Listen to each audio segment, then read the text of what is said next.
Escucha esto. En 2006, Ronaldinho era simplemente el dueño del fútbol mundial. Y eso no es una exageración. Había sido elegido el mejor jugador del planeta por 2 años seguidos, y poco antes de que comenzara la Copa del Mundo, levantó el trofeo de la Liga de Campeones con el Barcelona. Era la cara del deporte, el embajador global del fútbol, y todos apostaban a que, al final de ese año, se llevaría otro Balón de Oro a casa. Pero la realidad se dio vuelta en cuestión de días.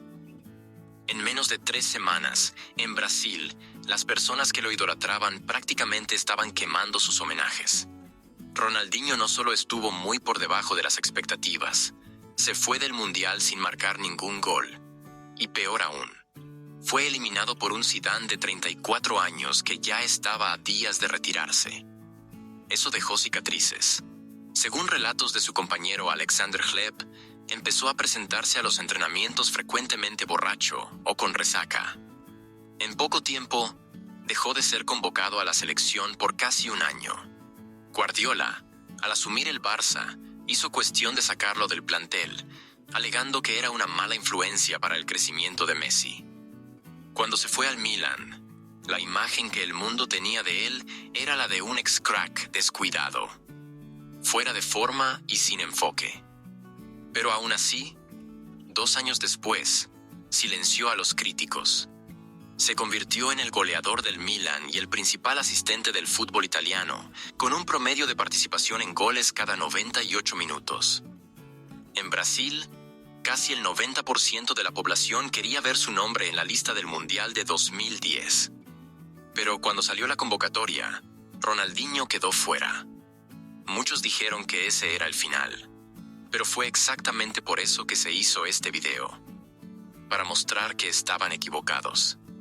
6 meses después, algo cambió dentro de él. A los 34 años, Ronaldinho prometió al mundo que volvería a la cima. Para eso, necesitaba empezar todo de nuevo y decidió regresar a Brasil. La elección parecía obvia. Gremio, el club donde todo comenzó. Pero como siempre, su hermano Assis tenía la última palabra. A pesar de que Ronaldinho había dicho públicamente que volvería al Gremio, había estrechado la mano del presidente y la presentación ya estaba siendo organizada, todo cambió cuando el Flamengo apareció con una oferta generosa. Assis aceptó de inmediato. La situación fue tan polémica que hasta Pelé lo criticó, calificándola de asquerosa. El presidente del Gremio llamó a Assis psicópata y, como era de esperarse, los hinchas nunca lo perdonaron. El Flamengo, por otro lado, ofreció un contrato con una cláusula curiosa. Ronaldinho podría disfrutar de la vida nocturna 2 veces por semana. Eso fue suficiente. La ciudad entró en euforia. 20.000 hinchas invadieron el centro de entrenamiento solo para ver al crack de cerca. Literalmente derribaron las puertas. Él parecía hasta asustado. Pero tenían motivos para emocionarse. El Flamengo venía de una temporada pésima, rozando el descenso. Ronaldinho era visto como el salvador. Al llegar, ya fue nombrado capitán y responsable por todas las jugadas a balón parado. Y en menos de 10 partidos decidió una final. Marcó el gol que le dio al Flamengo el título de la Taça Guanabara. Y no se detuvo ahí. El equipo también ganó la Taça Río, lo que significa que, técnicamente, no hubo final del campeonato carioca ya que el mismo equipo ganó ambos torneos. El título fue directo para la Gávea.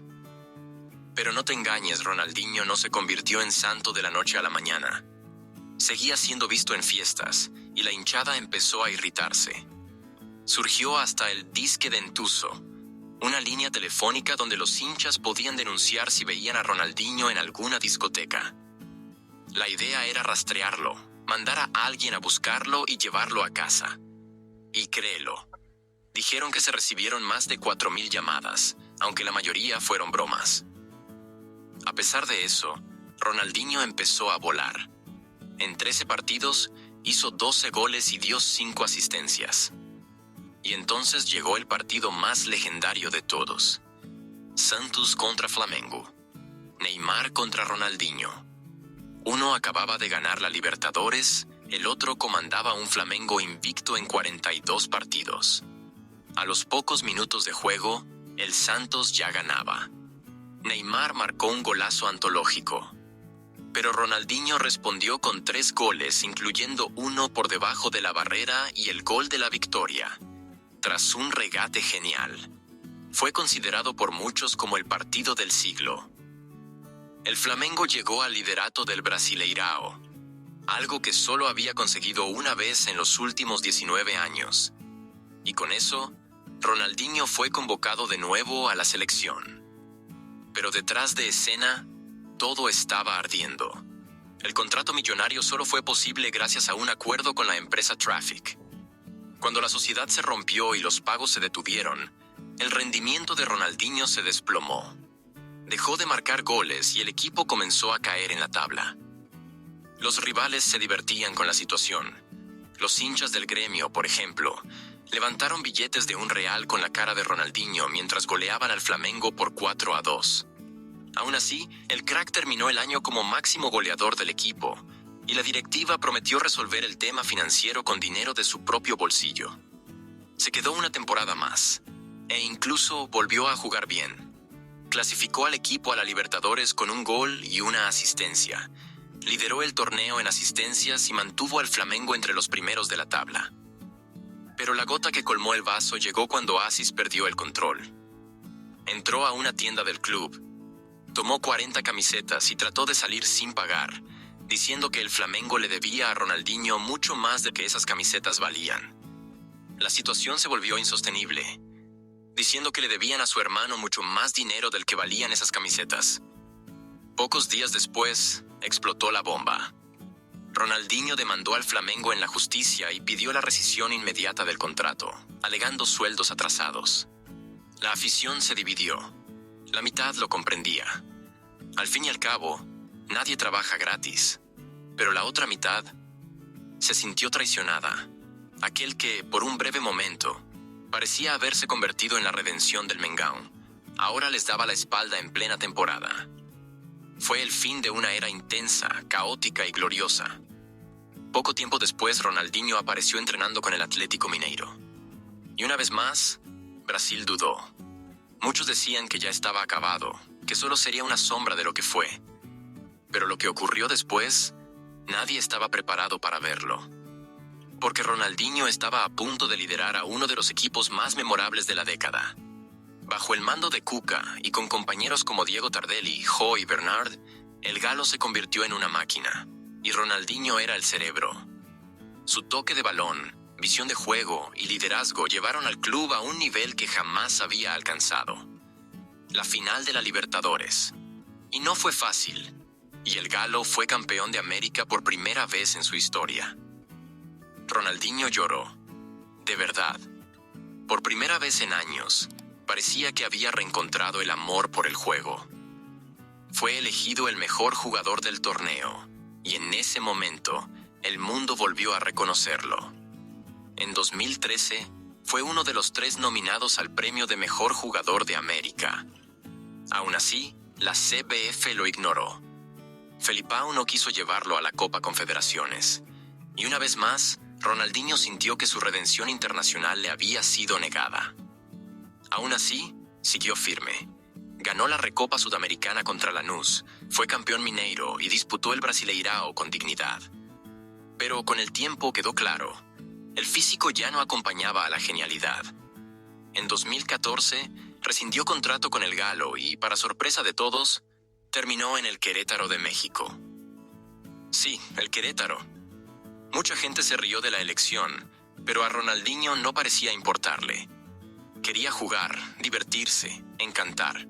Y lo hizo. En su debut, dio un pase de taquito, remató desde fuera del área y volvió locos a los aficionados mexicanos. En poco tiempo, llenaba estadios por donde pasaba.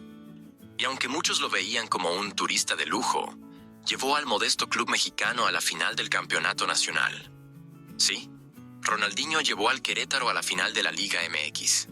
Terminaron siendo derrotados por Santos Laguna, pero la campaña fue histórica. Después de eso, Ronaldinho fue al Fluminense. Pero allí ya no quedaba magia. En pocos partidos se dio cuenta de que ya no tenía motivación. Pocos meses después, rescindió el contrato y anunció que se tomaría una pausa en su carrera. Esa pausa duró más de lo esperado. Mientras tanto, los fanáticos seguían esperando. Un regreso, un anuncio, una despedida oficial. Pero Ronaldinho fue, poco a poco, alejándose del fútbol competitivo. Comenzó a hacer shows, presentaciones, partidos festivos y campañas publicitarias. Viajó por el mundo, repartió sonrisas y mantuvo viva su imagen como leyenda del deporte. Recién en 2018 se oficializó su retiro. Su hermano Asís lo anunció a la prensa. Ronaldinho no jugará más profesionalmente. Y así, discretamente, sin conferencia, sin lágrimas en la cancha, sin estadio lleno, Ronaldinho se despedía del fútbol. ¿Pero realmente necesitaba más? Porque cuando miras atrás, a todo lo que hizo, los regates, los títulos, las sonrisas, los bailes, los pases absurdos, te das cuenta de que Ronaldinho no era solo un jugador. Era espectáculo. Era arte en forma de fútbol. Hizo que el mundo se enamorara del juego otra vez. Y incluso con los tropiezos, incluso con los errores, incluso con las decisiones polémicas, Ronaldinho fue único. Porque muchos levantaron trofeos, marcaron goles, hicieron historia. Pero nadie, absolutamente nadie, jugó como él.